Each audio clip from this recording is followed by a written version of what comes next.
మనసు విప్పి మాట్లాడుకోవచ్చు. నీ బొంద విప్పి మాట్లాడుకోవచ్చు. అదేదో ఇక్కడ చెప్పు. నాకు సిగ్గు అత్తయ్యా.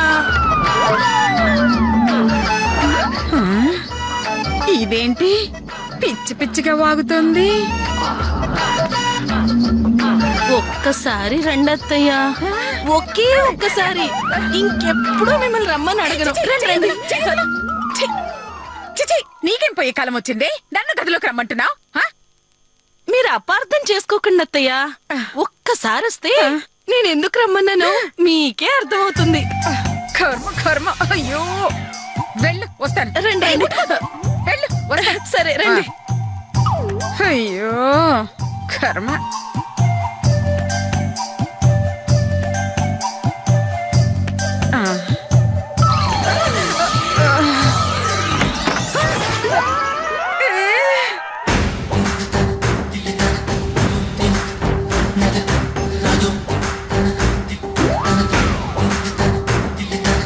భయంతో తడారిపోతుందాయే, ఎలా చెప్పాలో ఏంటో.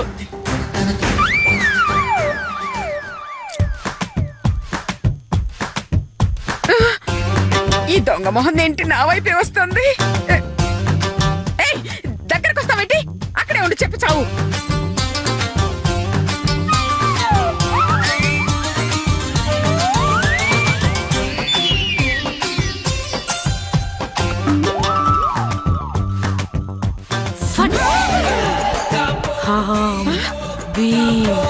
ఫట్ స్వాహా. నా మాట వినాలి. స్వాహా. క్లీం cream ice cream face cream స్వాహా. నా మాట వినాలి. స్వాహా. ఫట్ ఫట్ కట్ కట్ ఫట్ ఫట్ స్వాహా. నా మాట వినాలి. స్వాహా. చెప్పవే, చెప్పు. నా మాట వింటావా? చెప్పు.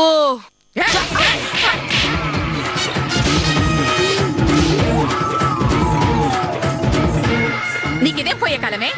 మాట్లాడాలని తీసుకొచ్చి మంత్రాలు చదువుతున్నావేంటి? అసలు ఎందుకు తీసుకొచ్చావు? మంత్రాలు సరిపోయినట్లేవు, ఈసారి మార్చి చదువుతాను. సీం సాం శ్యాం సంగ్ స్వాహా. కంఫర్ట్ కంఫర్ట్ జంఫర్ట్ చెంఫర్ట్ స్వాహా. చెప్పవే, చెప్పు. నేను చెప్పినట్టు వింటావా? పిచ్చివాగుడు వాగేవంటే చంపి పారేస్తానేమనుకున్నావు? అసలు నీకేమైంది? ఎందుకు ఇలా మంత్రాలు చదువుతున్నా? అంటే ఆ మధుమతి మీకేం మంత్రం వేయలేదా? మంత్రం ఏంటి? ఏమీ తెలియనట్టు మాట్లాడతారేంటి? మొన్న మీరు మధుమతి రూమ్ లోకి వెళ్లి వచ్చిన దగ్గర నుంచి ఆమె విషయంలో మీరు పాజిటివ్ గా మారిపోయారు. అది ఏం చెప్తే అది చేస్తున్నారు, మాతో కూడా చేయిస్తున్నారు. అందుకే నేను కూడా మంత్రాలు చదివి నన్ను నీ బారిసలో మార్చుకోవడానికి ఇప్పుడు ఈ రూమ్ లోకి తీసుకొచ్చావు, అంతేగా? అవును. అసలే ఆ మధుమతి వచ్చిన దగ్గర నుంచి మనశ్శాంతి లేక బాధపడుతుంటే మళ్ళీ నువ్వొచ్చావా? నీకిలా కదే.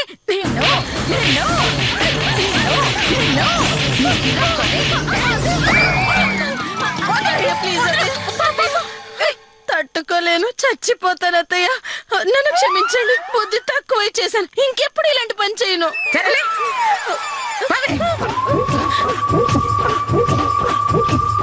ఈ అనసూయ దగ్గరే పిచ్చి వేషాలా?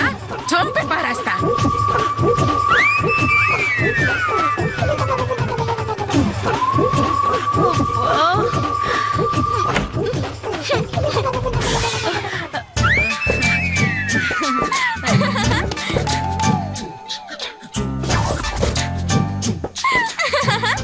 నాకు తెలుసు అత్తయ్య గారు, నీ మాట బాగా విన్నారు కదూ? అవునవును, చాలా బాగా విన్నారు. ఇక నుంచి నేను కూర్చోమంటే కూర్చుంటారు, నుంచోమంటే నుంచుంటారు. ఏం చెప్తే అది చేస్తారు. అలాగా? లోపలికి వెళ్ళి ఏం చేసావు? ఏం చేశాను? నోటుకొచ్చిన మంత్రాలని చదివేశాను, అంతే. వెంటనే నేను గట్టిగా కౌగిలించుకొని ఫటీ ఫటీ అని ఈ చెంప మీద ఈ చెంప మీద ముద్దులు పెట్టేసింది అనుకో. నాకు తెలుసు. తెలుసు. ముద్దులు పెడితే సౌండ్లు అలా ఫటాఫటా అని రావు. అంటే కొంచెం గట్టిగా పెట్టిందిలే, అందుకే అలా వచ్చాయి. అలాగా? అయితే నేను కూడా వెళ్ళి మంత్రాలు చదివి అత్తయ్య గారితో ఫటాఫటామని ముద్దులు పెట్టించుకొని వస్తాను. వెళ్ళు వెళ్ళు.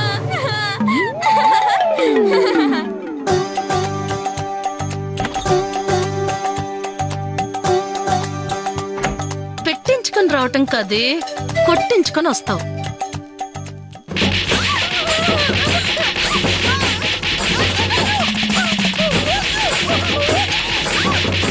అమ్మయ్యా, దీనికి కూడా కోటింగ్ పడిపోయింది కాబట్టి నన్ను ఎగతాళి చేయకుండా ఉంటుంది.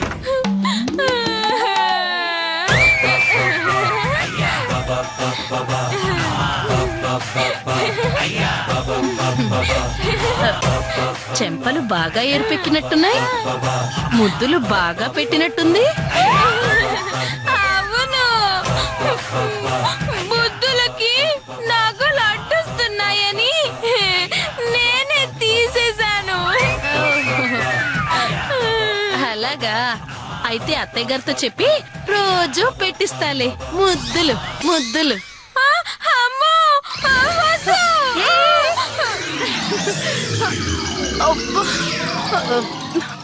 సార్, నేనండి. ఏంటి సార్ ఇది? నేను పెద్ద టెంట్ పంపించమంటే మరీ ఇంత చిన్నది పంపించారేంటి? ఏంటి మీ దగ్గర ఉన్న వాటిల్లో ఇదే పెద్దదా? మరీ చిన్నదిగా ఉంది కదండి. సార్, ఈ టెంట్ గాని మా అమ్మ చూసిందంటే వేసినందుకు మిమ్మల్ని, వేయించినందుకు నన్ను కుక్క తిట్లు తిడుతుంది. సర్లేండి, నేను మళ్ళీ చేస్తాను.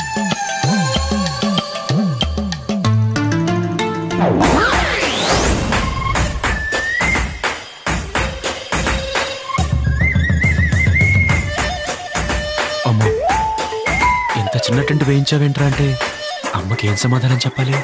అడ్డంగా దొరికిపోయానుగా.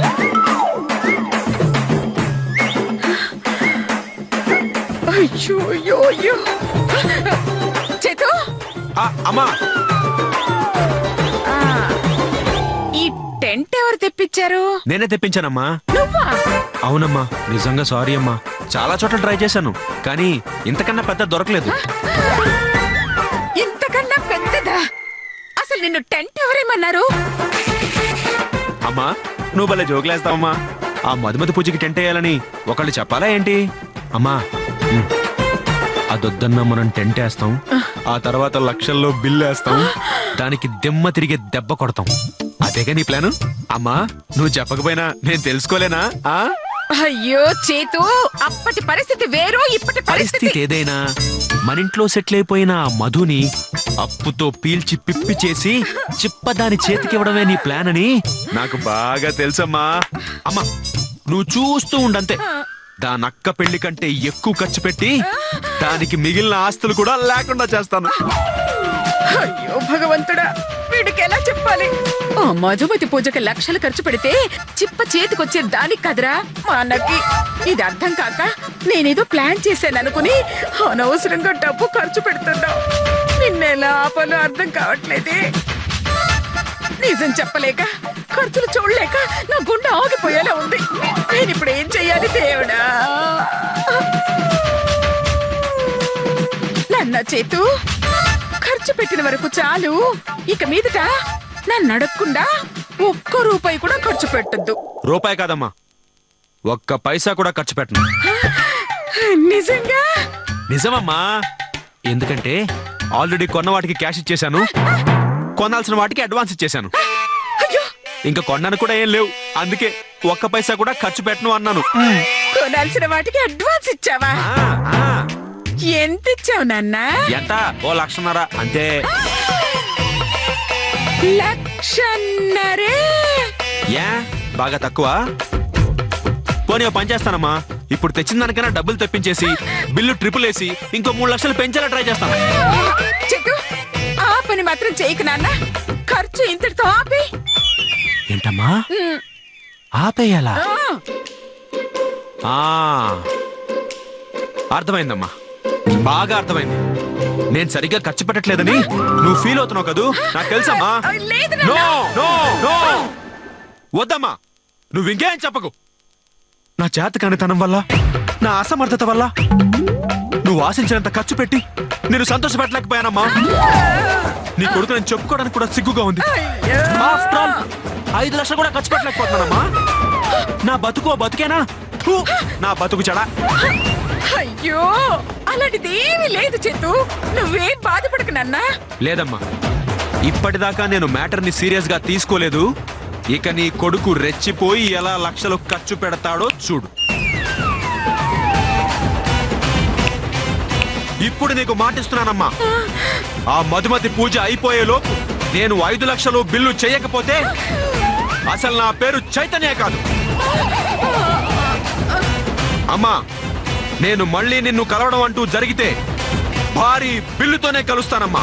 అమ్మా, నన్ను ఆశీర్వదించమ్మా. థ్యాంక్స్ అమ్మా, వస్తానమ్మా. చేతు, ఒరే చేతు, చేయి. ఓరి దేవుడు, నా గొప్ప ముచ్చెట్టున్నాడు. ఒసే మధుమతి, ఎంత పని చేసావే. అయ్యయ్యో, ఇప్పుడు ఏం చెయ్యాలరా భగవంతుడా.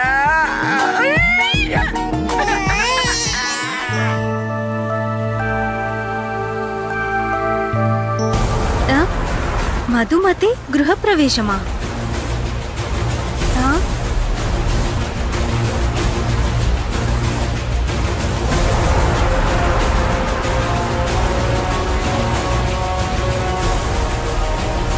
ఎలా ఉన్నావమ్మా? బాగున్నానండి. మధుమతి ఎక్కడండి? అది నాకు తెలుసు, ఆ మధుమతి ఆ పెట్టెలో ఉంది. తాళం తీస్తే బయటికి వస్తుంది. నార్మల్, నువ్వెందుకు వచ్చావు? నీతో మేకప్ వేయించుకోవడానికి పక్కకు తీసుకెళ్లి ఫేషియల్ చేసి ఫేస్ ప్యాక్లు వేసి పంపించు. అలాగే అత్తయ్య. చిన్న అమ్మాయి. మధుమతి కోసం వచ్చావమ్మా? అవునా ఆంటీ?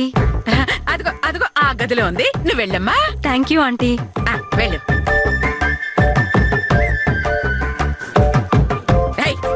మీకు అసలు బుద్ధి ఉందా? మీకు దాంతో గొడవ ఏంటే? దాని ఫ్రెండ్ వెళ్ళి దాంతో చెప్పిందనుకో, అదొచ్చి మీ బెండు తీసేస్తుంది, దరిద్రం వదిలిపోతుంది. నాకు తెలుసు, ఆ మధుమతి ఎవరి బెండు తీస్తుందో. ఇలాగే వాగితే ఈ పిచ్చి నకలతోనే ఊరేస్తా. ఊరికే జోకు. ఏడ్చావు, జోకు ఏంటి చూసేదే? వెళ్ళలేదు.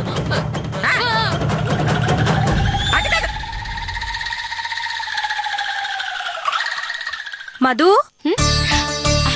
నీకోసమే చూస్తున్నానే. ఏంటి ఇదంతా? బయట ఆ బోర్డు ఏంటి? నువ్వు ఈ ఇంట్లో గృహప్రవేశం చేయడం ఏంటి? ఊళ్ళో వాళ్ళందరినీ పిలిచి భోజనాలు పెట్టడం ఏంటి? నాకు అసలు ఏం అర్థం కావట్లేదు. అర్థమవలసిన సమయానికి అన్నీ అవే అర్థమవుతాయి లేవే. ముందు గృహప్రవేశానికి ఈ కాలనీ వాళ్ళందరినీ బొట్టు పెట్టి పిలవాలి. వెళ్దాం పదా. ఒక్క మాట చెప్పవే, నువ్వు ఇక్కడికి వచ్చింది వీళ్ళ మీద పగ తీర్చుకొని వెళ్ళిపోవటానికా? పర్మనెంట్ గా ఈ ఇల్లు లాక్కోడానికా? అసలు ఇదంతా ఎందుకు చేస్తున్నావు?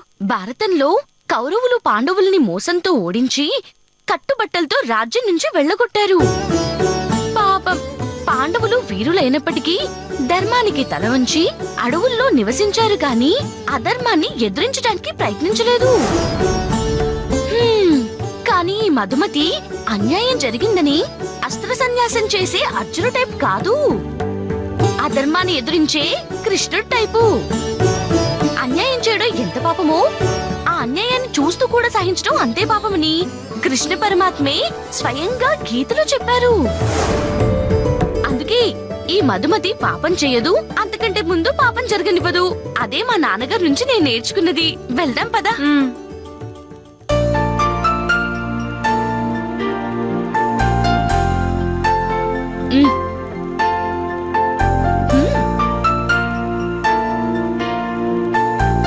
మా అక్క పెళ్లికి మొదటి శుభలేఖ మీకే ఇచ్చారండి. అందుకే ఎన్ని ఆటంకాలు అడ్డొచ్చినా ఆగిపోకుండా దాని పెళ్లి జరిగిపోయింది. అదే విధంగా నా ఇంటి గృహప్రవేశానికి కూడా మొదటి పిలుపు మీకే చెప్తున్నానండి. ఎలాంటి ఆటంకం లేకుండా గృహప్రవేశం జరిగిపోవాలని కోరుకోండి.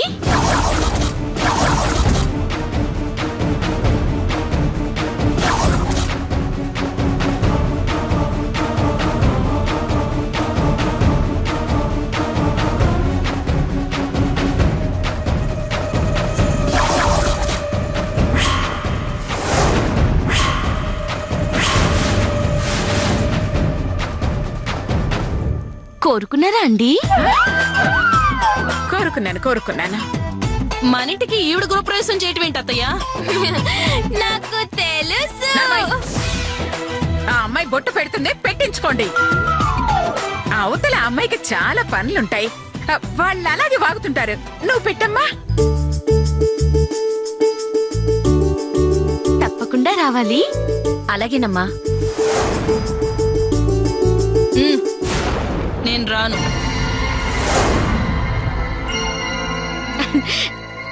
తప్పకుండా రావాలండి. మీలాంటి బ్యూటిఫుల్ లేడీస్ వస్తే పూజ కలర్ఫుల్ గా ఉంటుందండి. అంటే కొంచెం పనుంది. పర్లేదు, వస్తాను. థ్యాంక్స్ అండి.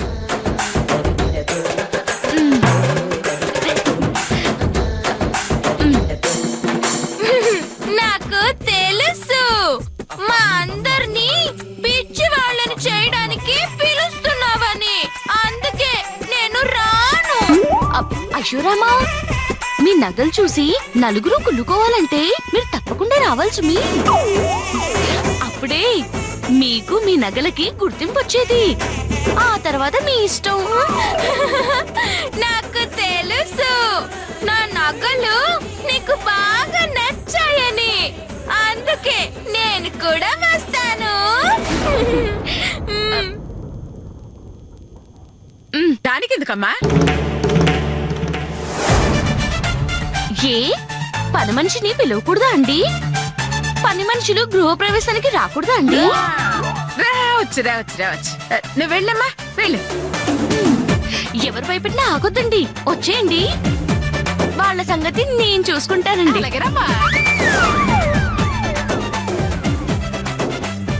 రావే.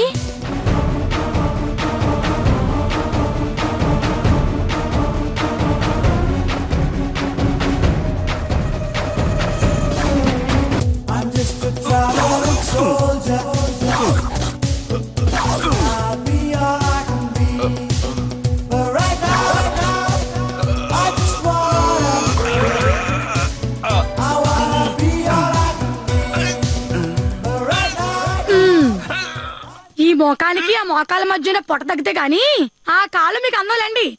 అయినా ఆ టవల్ కట్టుకుని ఆసనాలు వేయడం ఏంటి? ప్యాంట్ వేసుకోవచ్చు కదా.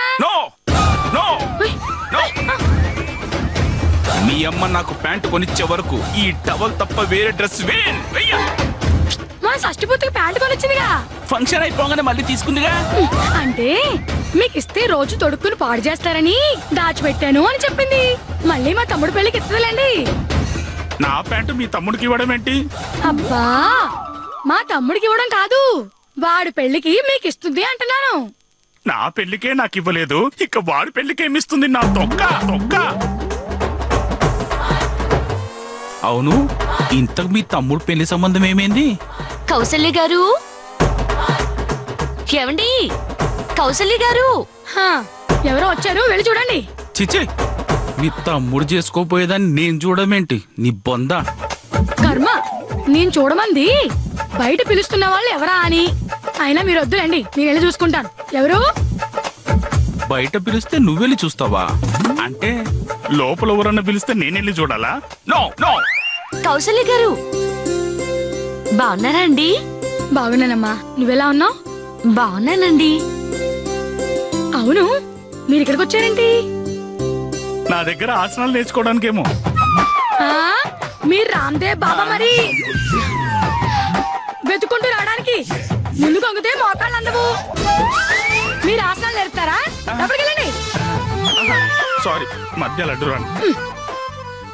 మీ గురించి, మీ కుటుంబానికి మా అమ్మ చేసిన ద్రోహం గురించి నాకు మొత్తం తెలిసిందమ్మా. ఆ దేవుడనేవాడు ఉంటే నీకు తప్పకుండా న్యాయం చేస్తాడు.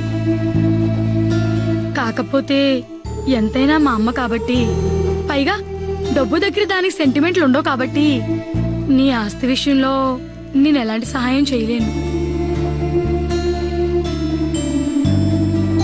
అదే కనుక మా అమ్మ కాకపోయుంటే దాన్ని జుట్టు పట్టుకుని నేలకేసి కొట్టైనా నీకు న్యాయం చేసేదాన్ని. ఏమనుకోకమ్మా. నాకు సహాయం చేయాలన్న మీ మంచి మనసుకి థ్యాంక్స్ అండి. కాకపోతే మీరు అనుకున్నట్టు నేను మీ సహాయం కోసం రాలేదండి. మరి నా సాయం కోసం వచ్చారా? మీరు కాస్త మూసుకుంటారా? ఏంటిది ఏంటిది? నోరు.